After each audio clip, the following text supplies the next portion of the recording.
Bonjour à toutes et à tous, 19 février 1990, 19 février 2020. Il y a 30 ans que commençait la conférence nationale des forces vives, une historique rencontre qui sonnait le glas de 17 années de révolution marxiste-léniniste et qui, par la même occasion, jetait les bases de la démocratie et de l'état de droit.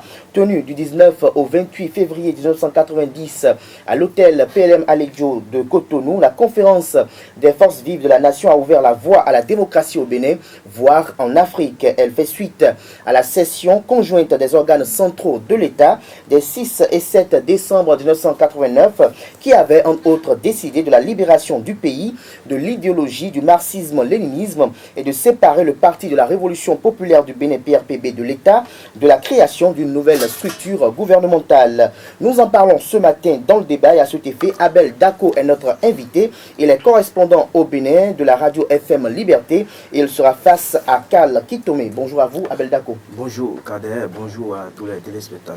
Karl Kitome, bonjour. Bonjour Abdelkader Achirou, bonjour Abel et bonjour à vous chers fidèles de Zawe TV. Avec eux, nous parlerons de la situation que traverse le parti politique Force Bénin Émergent depuis quelques jours. Mais avant, vous aurez droit à la présentation de quelques-unes de quotidiens parus ce matin sur l'ensemble du territoire national afin d'être au parfum de l'actualité nationale ce jour au Bénin. S'en suivra le bulletin matinal d'information avec Nafissatou Hassani pour les informations d'ici et d'ailleurs. Juste après le débat, nous allons installer Larios Adiagono pour la page des sports sur Free Matin. Deux disciplines sportives sont à la une. Il s'agit du basketball et du football. En basketball, il s'agit de la Super League du Bénin. La deuxième journée s'est disputée ce week-end avec la victoire en déplacement de l'ASPAC sur l'ASPAL à Parakou. Et en football championnat, la Vitalor Ligue 1 reprend ce vendredi après une pause de 4 semaines.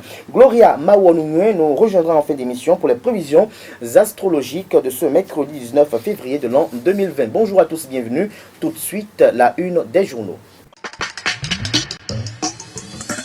Bonjour à nouveau chers amis internautes, nous démarrons comme à l'accoutumée par le quotidien béninois d'information générale et d'analyse d'informateurs qui titre en manchette ce matin « Dépassement de fonds de campagne, 4 ans d'inéligibilité pour Lionel Zinsou ». 4 années d'inéligibilité pour Lionel Zinsou, la sentence légèrement revue en appel. Des précisions sur ce procès à la page 3 de la parution de ce matin de l'Informateur. Toujours à la une de l'Informateur de ce matin, audition parlementaire 2020, Louis Vlavonou vante le Bénin aux États-Unis. Des précisions dans les colonnes de la parution de ce matin du quotidien. À découvrir dans les colonnes de la parution de ce matin de l'Informateur, le journal école des étudiants en journalisme à l'école supérieure d'administration d'économie de journalisme et des métiers de l'audiovisuel ESAE. Le Béninois libéré en manchette ce matin, Game of Thrones. Dans la maison Corée, à l'approche de l'hiver des communales et municipales, FCBE, on peut chasse Yahi et s'empare du trône de fer, Kadiaou dans le rôle de Port-Réal, la capitale. Des précisions, cette manchette assez intéressante dans les colonnes de la parution de ce matin de Le Béninois libéré. La dépêche, toujours au sujet de la situation au sein des FCBE, conflit interne au sein des forces Corée pour un Bénin émergent FCBE, guerre de trône, guerre de trop, titre Le Confrère. Plus de précisions à la page 3 de sa parution de ce matin. Nous passons à présent au quotidien Libération. Contrôle et suivi des chantiers routiers publics. L'honorable Rachidi Badamassi dénonce un acharnement contre Ebomaf. Nous passons à présent au quotidien Le Matin, année scolaire 2020-2021. Réforme dans l'enseignement secondaire au Bénin. Les conditions de redoublement, de réorientation et du choix des séries vous est publié à la page 3 de la parution de ce matin du Canard. L'actualité ce matin en manchette s'intéresse à la présidentielle au Togo et titre en manchette promesse de Fort Yassingbe à la jeunesse togolaise, création de 500 000 emplois directs d'ici 2022. La jeunesse au cœur de son projet de société. Nous restons à la une de l'actualité de ce matin. Verdict en appel du procès Lionel Zinsou. 4 ans d'inéligibilité et 6 mois de prison avec sursis. Nous passons à présent au quotidien béninois, La Guérite qui titre en deuxième titre à la une ce matin, acharnement contre Ebomaf, qu'est-ce qui fait courir Jacques Ayadi, s'interroge Le Canard ce matin en deuxième titre à la une.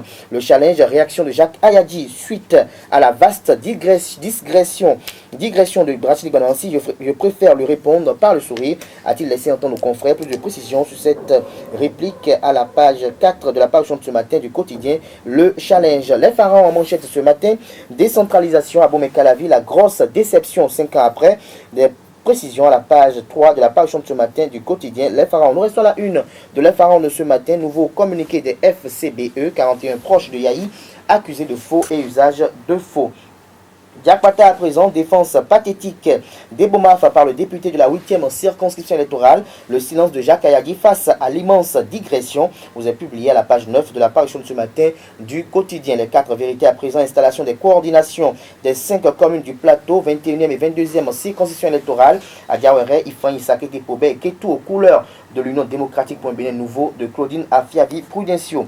FCBE passe, je dis FCBE à manchette plutôt de Bénin intelligent. La guerre de leadership fait constater Bénin intelligent dans l'école de sa parution de ce matin. Toujours à la une de Bénin intelligent de ce matin. Passage en classe de seconde. Rétro-pédalage, s'exclame le confrère avec la photo du ministre de l'enseignement secondaire. Nous passons à présent à Le Matinal qui titre en manchette ce matin 19 février 1990, 19 février 2020, il y a 30 ans, la conférence nationale, lire le dossier de la rédaction aux pages 4, 6, 7 et 9 de la parution de ce matin de Le Matinal. L'événement précis à présent, le journaliste Constant Abidounoukon sous l'arbre à palabre de l'événement précis, des révélations sur la conférence nationale vous sont publiées aux pages 4, 5, 6, 7, 8 et 9 de la parution de ce matin du quotidien. Le potentiel à présent, pré-bilan des citoyens de la commune d'Abomey-Calavi avant les élections communales. Georges Bada, le maire vomi et rejeté, ayant déçu, plus personne ne veut de lui comme candidat.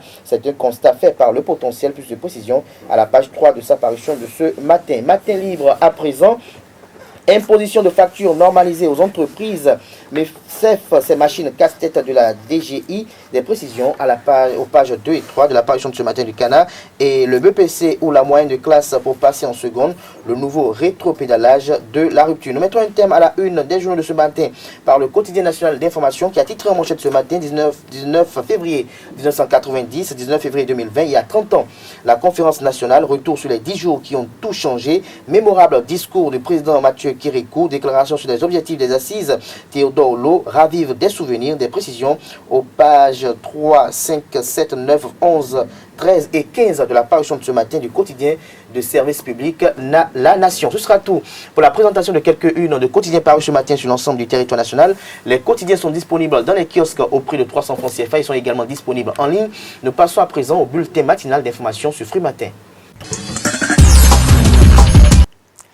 Mesdames et messieurs, bonjour et bienvenue sur ce bulletin matinal d'information. La Cour d'appel de Cotonou a rendu ce mardi 18 février 2020 son verdict dans le dossier de faux et de dépassement de fonds de campagne électorale. La Cour a condamné l'ancien Premier ministre Yolè Zissou à 4 ans d'inéligibilité, 6 mois d'emprisonnement avec sursis à une amende de 5 millions de francs CFA. Les juges ont estimé que le chef d'accusation de faux et usage de faux n'est pas constitué. La Cour d'appel présidée par le juge Justin Gbenan-Mentor a reconnu Lionel Zissou coupable pour le chef d'accusation de dépassement de fonds de campagne électorale lors de l'élection présidentielle de 2016. Condamné par le tribunal de première instance de Cotonou à 5 ans d'inéligibilité aux élections en République du Bénin et à une amende de 50 millions de francs CFA, la Cour d'appel a réduit la peine d'inéligibilité à 4 ans et l'amende à 5 millions de francs CFA. Avec ce verdict de la Cour d'appel, l'ancien Premier ministre de Boni Yayi ne pourra pas se présenter à la présidentielle de 2021. Lionel Zissou a désormais une dernière option, celle de saisir la Cour de cassation. Février 1990, février 2020. La conférence des forces vives de la nation du Bénin a 30 ans. La conférence épiscopale du Bénin compte la célébrer de fort belle manière pendant une année entière à travers plusieurs activités. L'annonce a été faite ce 18 février au cours d'une conférence de presse animée par la conférence épiscopale du Bénin à son siège. La célébration du 30e anniversaire de la conférence nationale coïncide avec le début du Carême catholique 2020. Une occasion d'insister sur la foi chrétienne pour inviter les Béninois à se réconcilier avec Dieu et avec leurs frères. Le directeur de la communication de la conférence épiscopale a décliné cette pensée au micro de Carles Ritomé. Les évêques du Bénin, cette année, ont adressé un message aux fidèles. Le message est intitulé « Laissez-vous réconcilier avec Dieu ». Laissez-vous réconcilier avec Dieu. Comme vous le voyez, le titre est tiré de la lettre de Saint Paul apôtre aux Corinthiens. 2 Corinthiens chapitre 5, verset 20. Laissez-vous réconcilier avec Dieu. Les destinataires de ce message, puisque c'est un message qu'il s'agit, sont naturellement indiqués au début du message. Ils sont les fils et les filles bien-aimés de Dieu, chers frères et sœurs en Christ, hommes et femmes de bonne volonté. Pour ce qui est de son contenu, le message, qui est très bref, revient sur les fondamentaux du temps de carême. En effet, le carême est un temps de grâce, un temps de conversion, de renouvellement intérieur, où le chrétien est invité à mieux écouter la parole de Dieu, qui doit être posée au centre même de sa vie. Le message insiste beaucoup sur cela, à la suite du pape François, qui a écrit une lettre pour demander que la parole de Dieu soit mieux valorisée dans l'Église. Je cite le numéro 10 du document qui dit « Aimons davantage la parole de Dieu. Nourrissons-nous d'elle. Lisons-la. Laissons-nous éclairer, guider par elle dans nos décisions, dans nos choix, dans nos options, dans la vie sociale et politique. » Ça, c'est le numéro 10. En effet, Dieu veut parler personnellement à chaque chrétien, à chaque chrétienne dans sa situation existentielle concrète. En accueillant la parole de Dieu et en lui demeurant fidèle, le chrétien devient réellement disciple du Christ. Dès lors, il est invité à laisser cette parole divine transformer sa pensée, ses paroles et ses actions au cœur même de la cité. Éclairés par la parole de Dieu, les fidèles catholiques, les chrétiens en général, sont invités à s'impliquer dans la vie de la cité. Les fidèles sont aussi conviés à la pratique des 3 exercices spirituels classiques du temps de carême, à savoir la prière, le jeûne et l'aumône. Tous ces efforts les aideront à se réconcilier avec Dieu, à rétablir la communion avec Dieu, à faire la paix avec Dieu, car nul homme ne peut être heureux s'il n'est en paix avec son Créateur. Et se réconciliant avec Dieu, l'homme aura les ressources nécessaires pour se réconcilier avec son frère. Depuis plusieurs années, les restaurants à ciel ouvert sont installés et improvisés un peu partout au Bénin.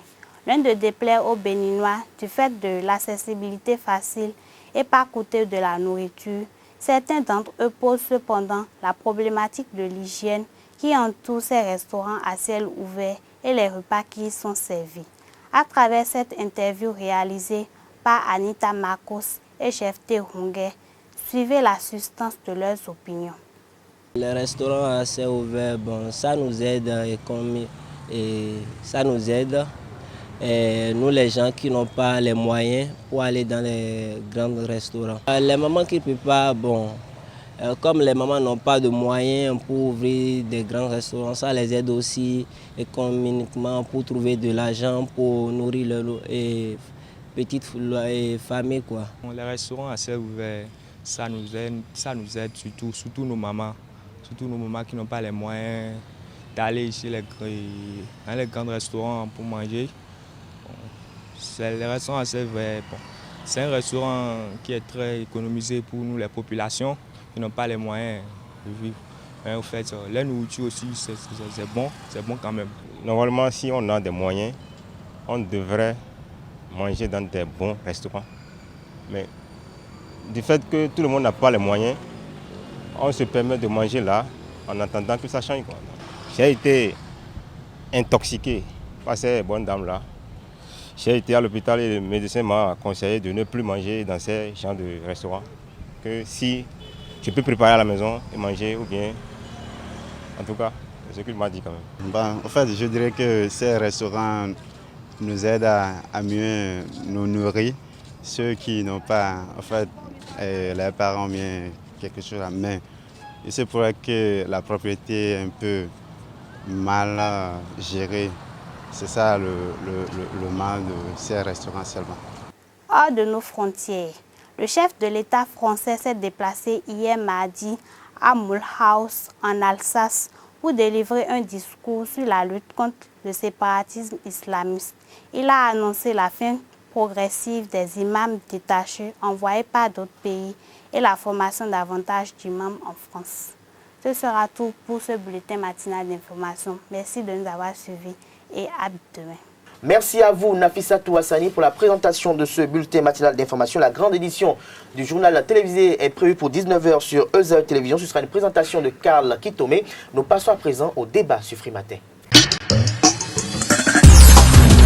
Le débat sur Free Matin, nous nous intéressons à nouveau, ou nous nous intéressons d'abord dans un premier lieu à la conférence nationale des forces vives de la nation. Abel Dako, bonjour à vous. Bonjour Kader. Bonjour à nouveau, j'allais dire. Bonjour Kader.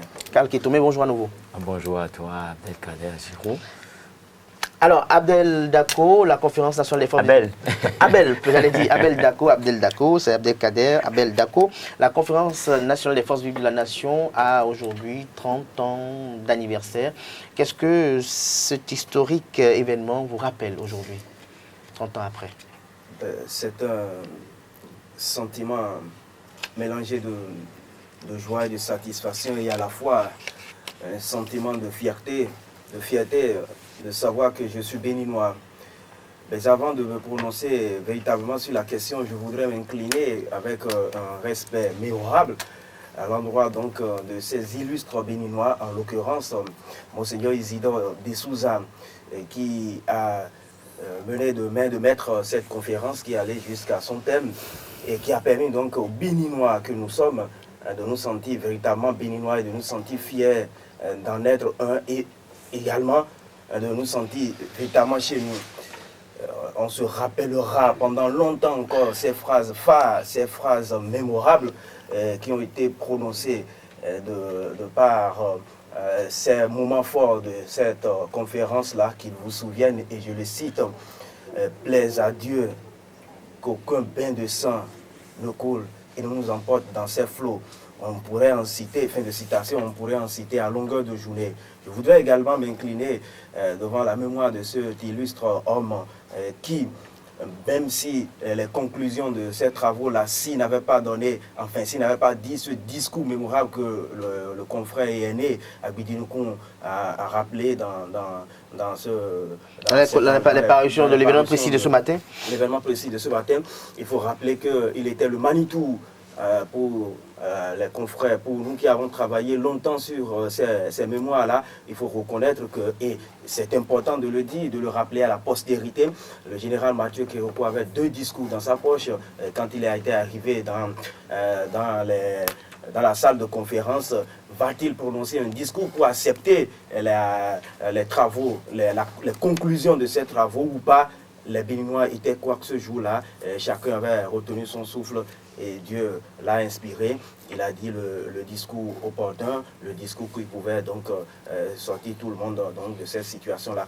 En somme, je dis donc 1990, c'est une année mémorable pour chaque Béninois et la conférence épiscopale le fait bien de célébrer cette année-là, ces 30 ans sur une année.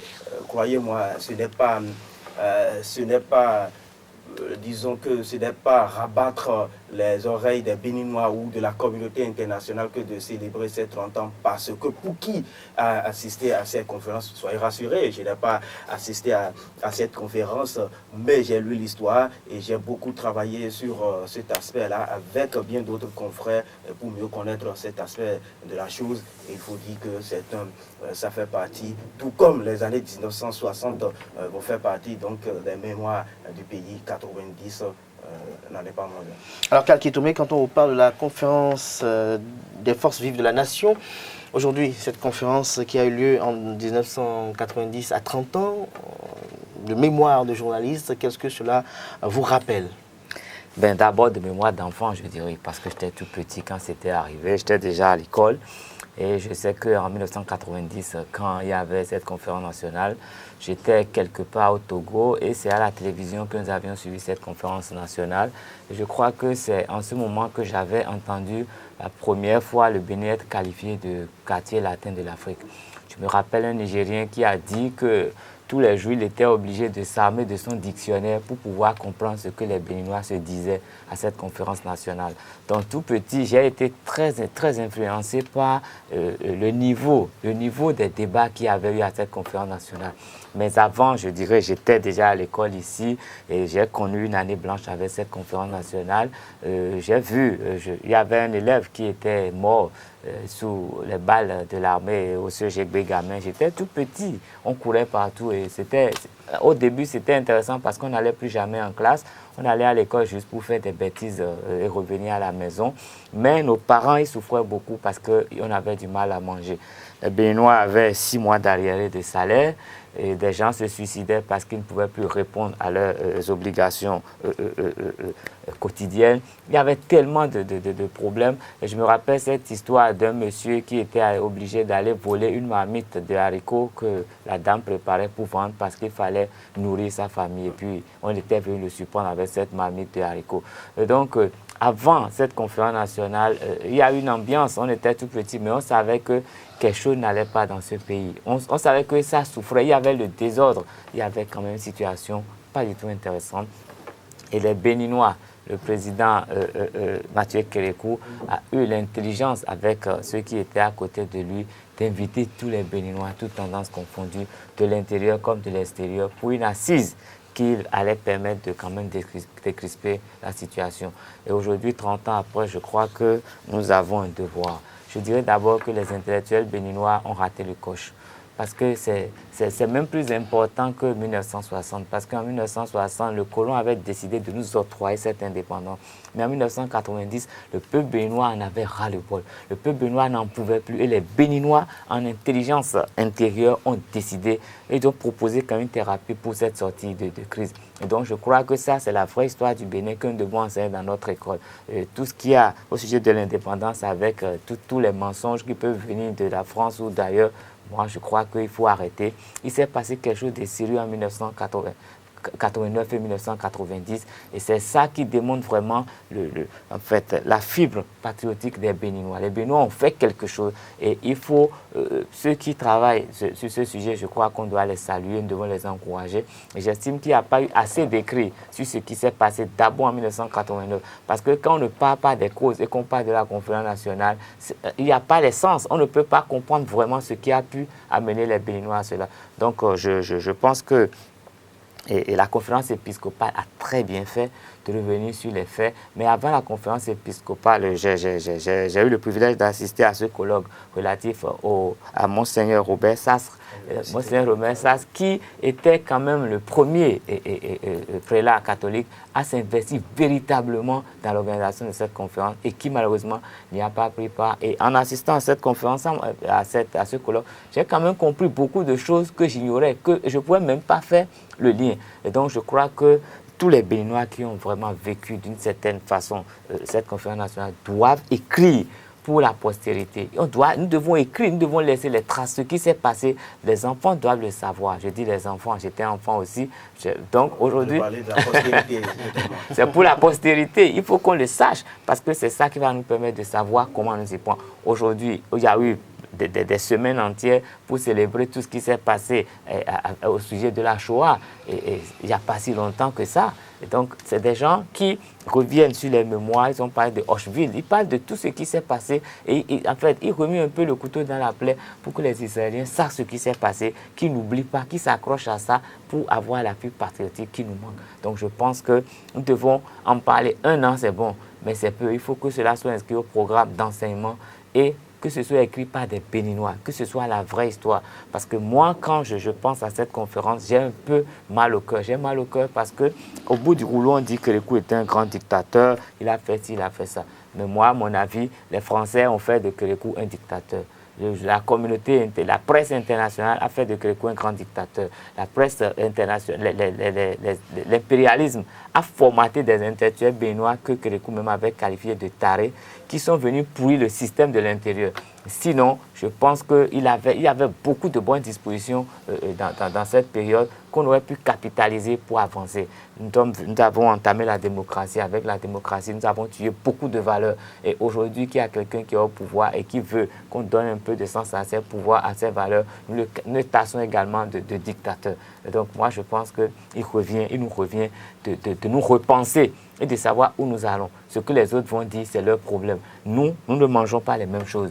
Eux, ils mangent les pommes de terre, nous mangeons la pâte de maïs. Ça veut dire que les réalités ne sont pas les mêmes. Il faut que les Béninois réfléchissent en tant que Béninois. Un Béninois n'est pas un Français. Même s'il a fait 100 ans enfant, il ne sera jamais, il sera français de nationalité, mais il ne sera jamais français dans l'âme. C'est comme le caïman et le crocodile qui va passer tout le temps. Le bois ne devient pas le crocodile. Donc je dirais qu'il faut que les intellectuels fassent le travail qu'il faut pour que les Béninois se réapproprient leur histoire, pour que ça va nous permettre de penser à notre développement. Sans ça, il sera difficile de nous développer parce que nous ne nous connaissons pas et sans nos valeurs intrinsèques, nous ne pourrons rien faire de sérieux. Alors, Amel Dako, dites-nous, 30 années après, est-ce que les acquis de cette conférence des forces vives de la nation ont été préservés? Puisqu'on parle de base de la démocratie, c'est cette conférence nationale qui a instauré le modèle démocratique béninois. Est-ce que 30 années après, le modèle démocratique béninois est toujours intact? Il est toujours, je dirais, dans la promotion des libertés individuelles et collectives?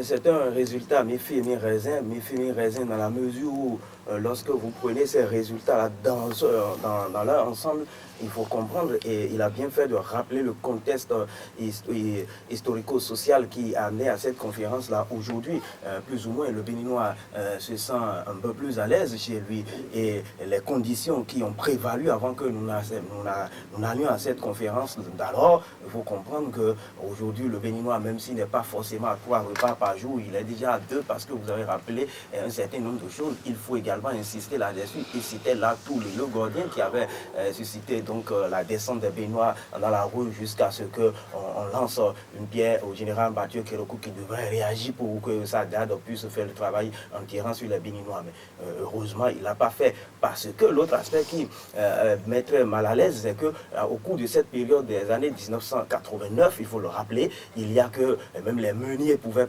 arracher les femmes, même des cadres béninois, parce que disons que la situation était très tendue dans le pays. Et donc aujourd'hui, quand on fait ce bilan-là et on oppose les résultats de la conférence, il faut comprendre que, le Béninois peut déjà manger 2 fois par jour, c'est déjà cela. Autrefois, ce n'était pas le cas au cours de cette année-là. Deuxièmement, sur le plan démocratique, parce que c'est justement cet exemple-là que nous avons donné. Vous avez évoqué un pays dans lequel vous étiez. Vous vous rappelez, beaucoup de pays comparés à ce pays-là également avaient voulu faire comme nous, et la conférence n'avait pas marché. Et le Monseigneur d'alors qu'il a fait là-bas, je ne rappelle pas ici les circonstances dans lesquelles il a dû prendre ses 4 Jamoko, enfin ses Jamoko pour pouvoir se sauver de cette situation. Malheureusement. Et donc, aujourd'hui, sur le plan de la démocratie, il faut reconnaître que plus ou moins le Bénin a une situation stable. Est-ce qu'on peut dire que le Bénin est toujours un État démocratique? Est-ce que les acquis démocratiques sont conservés aujourd'hui? Vous en doutez? Qu'est-ce que vous voulez? Vous ne pouvez point vous en douter, parce que vous voyez, les rendez-vous électoraux sont respectés. C'est déjà cela. Il y a la liberté d'aller et de venir, il y a la liberté de s'exprimer. Sinon, comment comprendre que ce cadre dans lequel nous nous trouvons en ce moment et nous nous exprimons autrefois avec l'idéologie marxisme-léninisme, cela ne pouvait pas se tenir. Et déjà, nous sommes là et nous sommes en train de nous exprimer comme nous l'entendons. Nous sommes en train d'opiner sur un certain nombre de faits qui ont trait à la société béninoise et même à la politique béninoise. Autrefois, ce n'était pas chose évidente. Donc, il faut dire que les alternances au pouvoir sont respectées, même s'il y a quelques couacs qui s'entremêlent dans ce système démocratique-là. Il faut comprendre qu'à plus de 95%, au moins, nous pouvons être fiers donc, des résultats de cette conférence-là, lesquels résultats sont appliqués aujourd'hui. Alors, Abel Dako, dernière question de passer à Karl Kito. Mais dites-nous, est-ce qu'aujourd'hui le Bénin a encore besoin d'une assise pareille pour pouvoir revoir un peu, réajuster un peu notre modèle démocratique aux réalités du moment, pour pouvoir revoir un peu notre modèle économique et bien d'autres choses? Est-ce qu'aujourd'hui, dans le contexte actuel, est-ce que le Bénin a encore besoin d'une nouvelle conférence? Je dis tout de go que le Bénin n'en a pas besoin. le Bénin, à mon sens, le Bénin n'en a pas besoin parce que, nous l'avons dit et répété, il y avait des situations en amont qui avaient conduit à cette conférence en aval. Est-ce qu'aujourd'hui, le Bénin connaît encore ces situations? Je réponds, Dada, non. À partir de ce moment, à quoi ça servirait véritablement de retourner encore à une situation pareille? C'est vrai, l'aîné l'a dit tout à l'heure, il faut parfois remuer le couteau dans la plaie. C'est bon pour la santé, c'est tant mieux pour le corps qui apparemment se porte très bien. Même de mon point de vue, cela ne vaudrait véritablement pas la peine parce que vous allez voir des vieux démons qui vont ressurgir pour des faits qui ne devront pas valoir véritablement la peine. Donc autant ne plus revenir à cette situation-là. Et s'il y a des choses sur lesquelles il faut s'entendre, autant le faire, disons que autant le faire, s'asseoir entre Béninois et en parler, mais forcément une conférence nationale, je dis non. Karl Kitome. Oui, mais je crois qu'il y a pendant cette élection qui a porté le président américain au pouvoir, a connu quand même des péripéties aux États-Unis et les Américains se sont demandé, is democracy dying? Si la démocratie était en train de mourir. C'est pour dire quoi?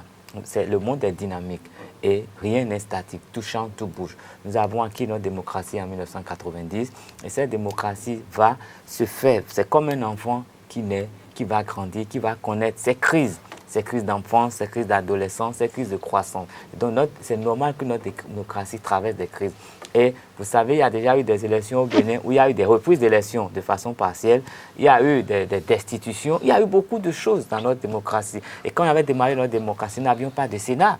C'est le ministère de l'Intérieur qui gérait les élections jusqu'en 1995, je crois, où les choses ont changé un peu, où la Sénat est venue et les gens ont copié ce que la Sénat. Donc aujourd'hui, quel que soit le contexte dans lequel nous sommes, il suffit que les Béninois réfléchissent un peu. Il y a des réformes en cours. Les réformes qui sont en cours, c'est pour répondre, c'est pour régler certains problèmes. Mais tout est dynamique, comme je le dis. Si ces réponses ne sont pas appropriées ou si ces réponses sont caduques dans le temps, il faudrait réfléchir et proposer d'autres réponses. Mais cela ne nous oblige pas à nous rasseoir à nouveau, parce que quand nous allons nous rasseoir, il y a plein de Béninois qui sont chômeurs en France, en Est, qui vont venir s'asseoir, qui vont tenir de grands discours et vont vouloir reprendre les manettes du pays pour alors et en faire ce qu'ils veulent, alors qu'ils ne connaissent pas véritablement le pays. Et donc je crois qu'il nous revient. Moi je dis toujours que le vrai problème est à l'université. Il revient à nos intellectuels de nous transcrire ce que nous vivons et compte tenu de leur connaissance, de nous interpréter nos réalités. Donc, chaque fois qu'ils le font comme ça, ça va nous réveiller et ça va réveiller également le politique qui va s'y pencher. Mais si les universitaires préfèrent être directeurs de cabinet et ministres, et députés et tout, mais ils laissent leur rôle de côté et c'est des gens qui ne savent rien du tout, qui se mettent sur les réseaux sociaux, qui commencent à juger la gestion du pouvoir, à dire des conneries, quitte même à embarquer des gens et à polluer l'atmosphère. Donc moi, je crois que nos universitaires doivent faire leur boulot. Et quand ils vont faire leur boulot, on n'aura plus besoin de rien. On n'aura plus besoin de rien. Ce serait de fait. Merci à vous, Karl Kitome. Je rappelle que vous êtes journaliste à ESAE TV. Nous sommes un peu près par le temps. Mais Abel Dako, je ne vais pas vous laisser partir sans quand même recueillir votre analyse de la situation, la crise interne que traverse le parti politique FCBE. On note une guerre de communiqué depuis quelques jours. Je dis que la situation qui prévaut au sein des forces Cori pour un Bénin émergent est un drame. C'est un drame politique en ce sens qu'on est très... c'est une situation dramatique. C'est une situation dramatique parce que comment comprendre ce qui arrive aujourd'hui où Paul Ompé s'accapare la paternité et si vous voulez même la maternité des forces Cori pour un Bénin émergent et dit tout de go même à travers des interviews qu'il accorde que lui ne remettra aucun papier. Il me pose la question, un peu comme le diraient les Ivoiriens, on est où là?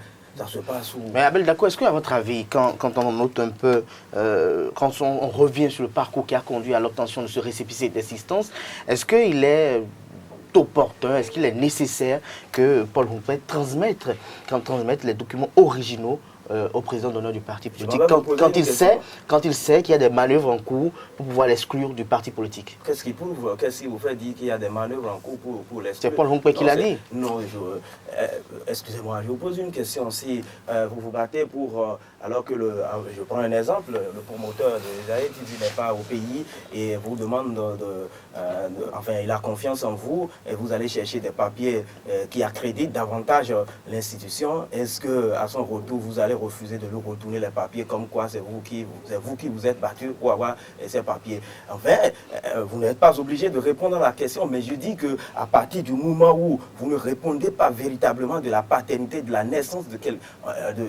quelque chose, vous ne pouvez pas vous arroger le droit donc de dire un enfant dont vous avez assisté à la naissance, vous dites que vous n'allez pas remettre son acte de naissance parce que c'est vous qui avez fait les courses et que l'enfant est venu au monde. Je dis non pour la simple raison que ce qui se passe aujourd'hui, ça écoeure et ça me conforte davantage dans mes analyses politiques lorsque je dis que le Béninois va en politique sans conviction. Vous savez, j'ai lu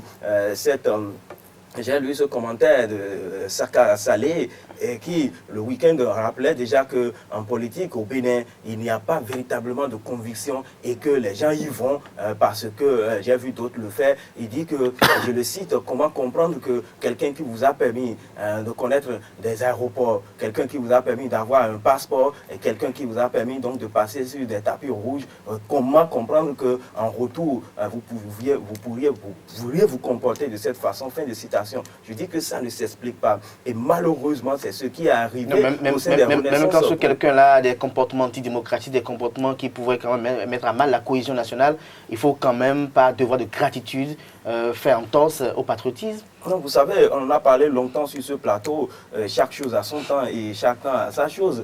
C'est vrai qu'au sein donc, de ce parti politique-là, avec le leader politique, il a commis des actes un peu orthodoxes, disons que politiquement un peu orthodoxes, mais ce n'est pas une raison suffisante pour que quelqu'un puisse lui arracher la paternité. Moi, j'aurais voulu qu'on le laisse jusqu'à un niveau où les Béninois même pourront apprécier et en son temps faire le bilan. Pour moi, c'est plus important que ce à quoi nous assistons aujourd'hui parce que malheureusement, je le disais avant que vous me coupiez, et c'est ce à quoi nous avons assisté au sein des Renaissants, enfin de la Renaissance du Bénin où aujourd'hui c'est un parti politique c'est un monstre désormais à deux têtes malheureusement où l'un se réclame la maternité ou la paternité si vous voulez et l'autre se réclame encore quoi. Merci à vous Abel Dacon, vous avez compris. Kalkitomo très rapidement.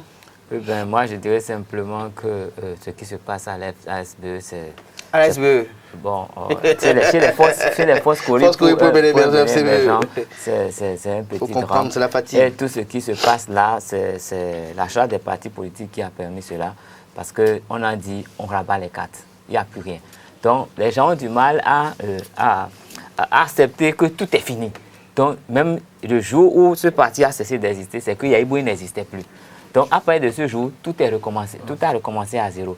Et les gens n'ont pas encore accepté que ça a recommencé à zéro. La seule personne qui s'est dit ça, c'est Paul Nkoué qui a dit, bon, on a dit ça recommence à zéro. Ils ne veulent pas, c'est une opportunité, je l'ai saisie. Il a saisi, il a ça en main.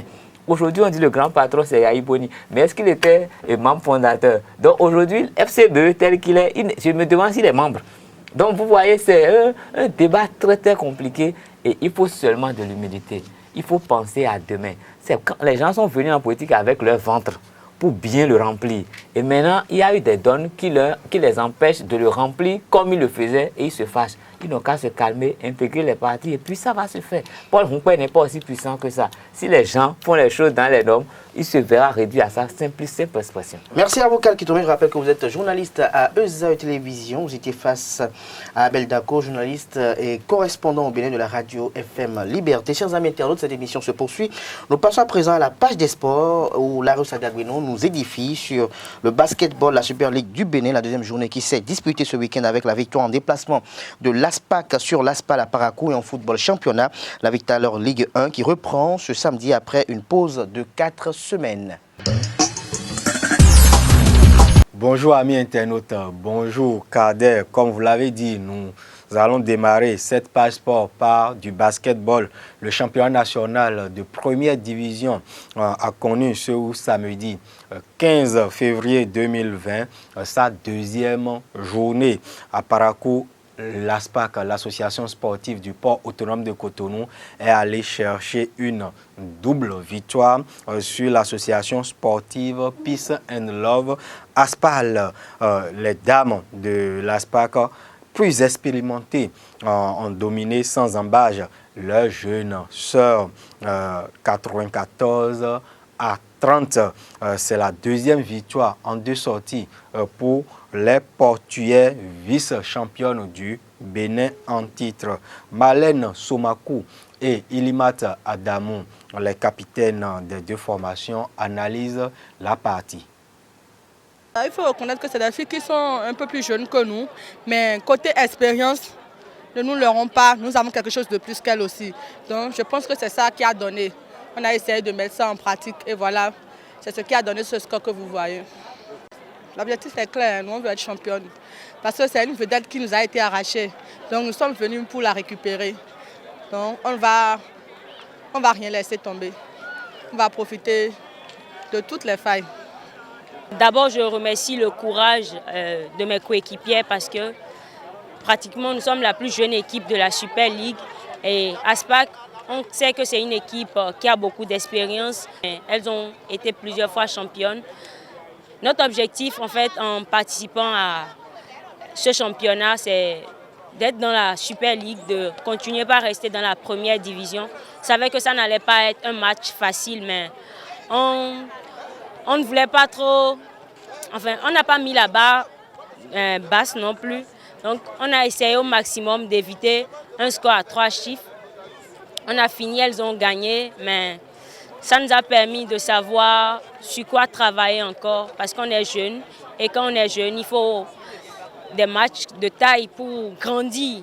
Si le club portugais a pris facilement le dessus sur l'Aspal en dames, cela a été un peu plus compliqué pour leurs hommes, bousculés par l'agilité, la technicité et le collectif des jeunes paraquois. Les Portugais ont attendu les derniers instants du 4e quart-temps pour coiffer leurs adversaires sur le fil du rasoir, 74 à 66. Brice Rounou, coach adjoint de l'ASPAC, et Jean-Paul, coach de l'ASPAL de Parakou, ont livré leurs impressions au thème du match. À la mi-temps ou au 3e quart-temps, pendant qu'on était dans une grosse difficulté, c'est quoi? On n'a rien inventé. On a juste rappelé les principes, ce qu'on a toujours travaillé à l'entraînement. D'accord? C'est vrai que la température, le climat ici à Parakou a beaucoup joué.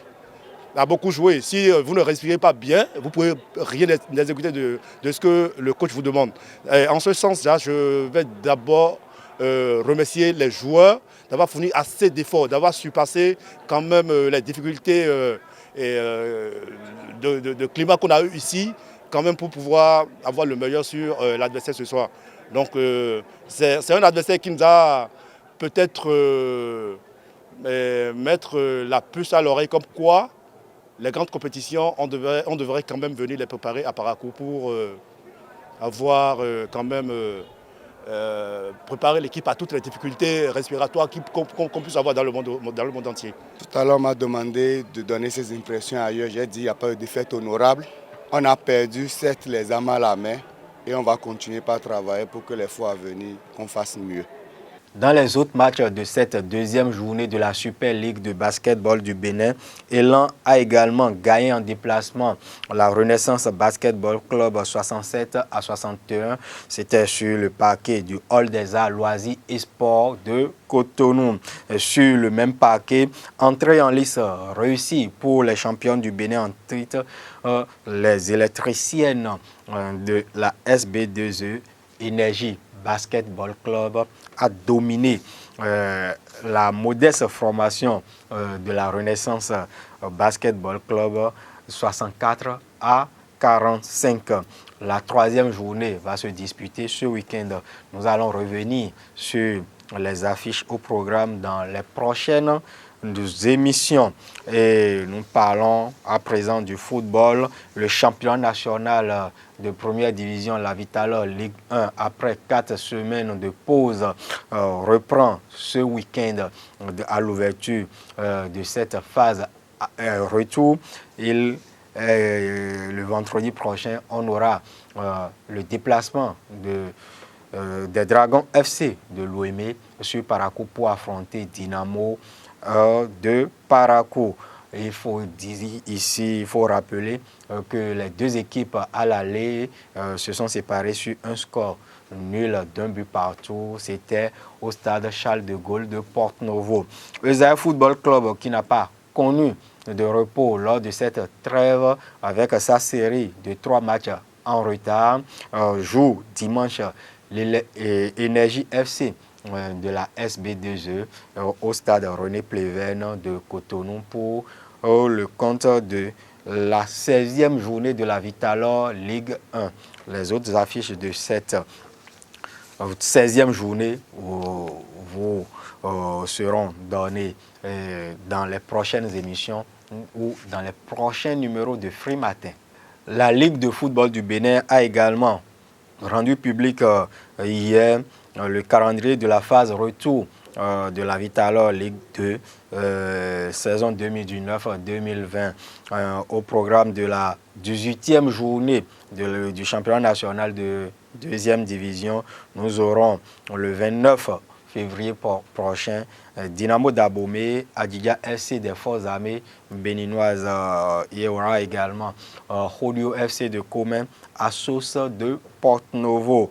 Les Requins FC de l'Atlantique vont recevoir Avranco Omnisport au stade René Pleven de Cotonou. Nous aurons le temps de revenir également sur ces affiches.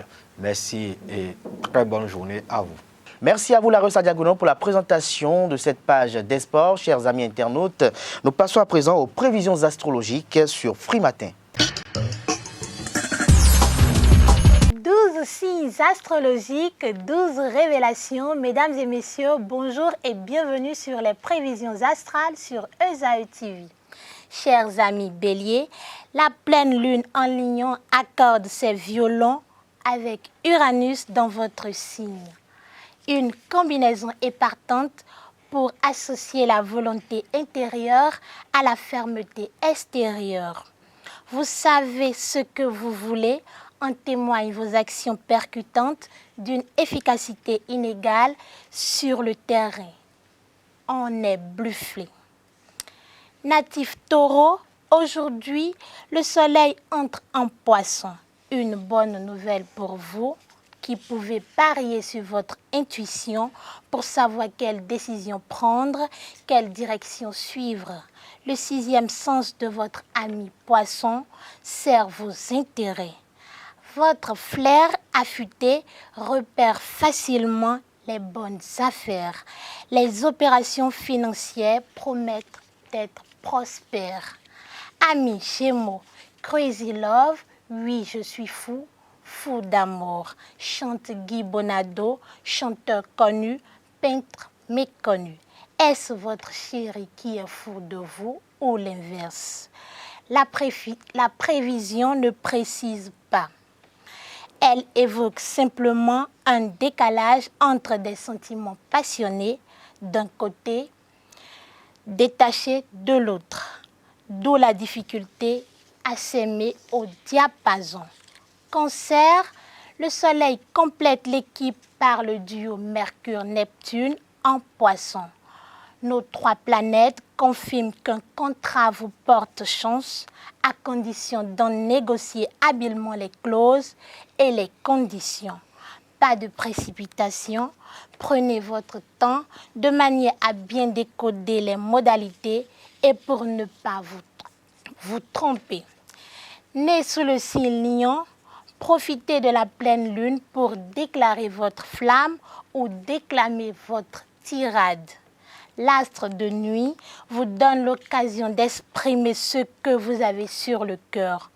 Vous regretterez moins d'avoir formulé votre point de vue ou votre requête que de vous être tu. Et puis, le lion est plutôt extraverti, non? Vierge, votre horoscope de ce mardi à vous. Mais mon grand malheur, c'est qu'avec des si, on peut aller très loin. Sans eux, je me retrouve à sec, je ne fais rien. Je me retrouve à sec, je ne fais rien, c'est-à-dire rien. Laissez les si de Jeanne Cher-Al de côté. Ils génèrent trop de doutes et trop de regrets. Le conditionnel en oublie. Conjuguez les projets au présent en les mettant sur pied spontanément. Après la réflexion, l'heure est venue de passer à l'action balance.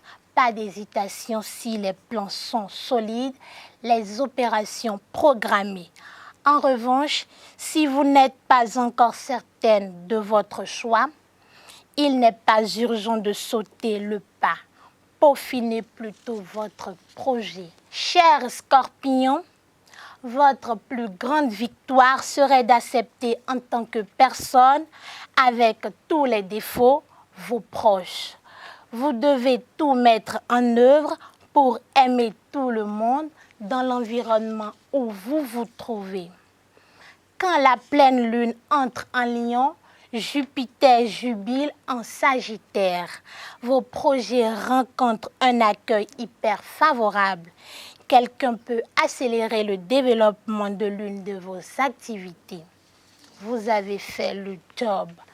Ça discute sans se disputer, Capricorne. Le signe que l'on parviendra à trouver un accord malgré des points de vue divergents. Vous posez le problème.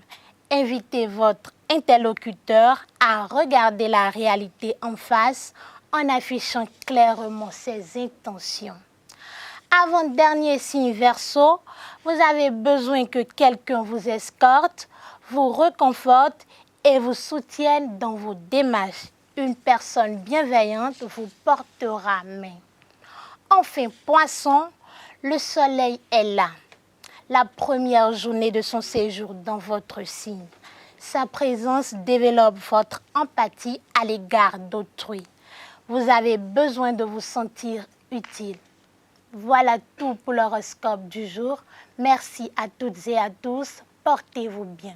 Merci à vous, Gloria Marouanouyen, pour ces prévisions astrologiques de ce mercredi 19 février de l'an 2020. Chers amis internautes, ici je referme Free Matin de ce jour. Merci pour l'attention, merci pour la fidélité et agréable journée de travail à toutes et à tous en compagnie de notre programme sur les www.ezaetv.bj.